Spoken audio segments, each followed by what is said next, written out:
আমরা সেই দল যারা উড়ে এসে দূরে বসেনি, আমরা লড়াই করে সংগ্রাম করে এই বাংলাদেশে এসেছি। আমাদের দেশ নেতা জিয়াউর রহমান আমাদের এই দেশকে স্বাধীন করেছেন বন্ধুগণ, ওইটা আমাদের গর্ব।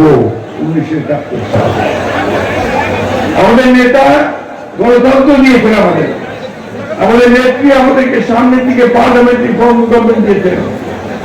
আর আমাদের নেতা যাকে পরিকল্পিতভাবে ষড়যন্ত্র করে শারীরিক মানসিকভাবে নির্যাতিত করে ওয়াইনারে নিয়ে এসে তাকে নির্বাচিত করেছিল, সেই নেতা আবার এই গণতন্ত্রের স্বপ্ন দিকে লড়াই করে আপনারা এখানে উপস্থিত আছেন। হাজার হাজার মানুষ নির্যাতিত হয়েছেন, জেলে গেছেন, মিথ্যা মামলা করেছেন।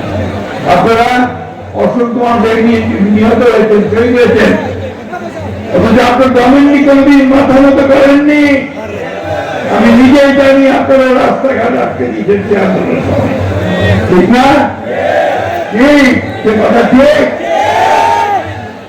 সেই দলের সদস্য ছাত্র দল, যুব দল, স্বেচ্ছাসেবক দল, মহিলা দল, শ্রমিক দল, অভিনয় দল, অন্যান্য সমস্ত দল বিএনপির সঙ্গে একজোট হয়ে আপনার সেই লড়াই করেছেন, ঠিক না?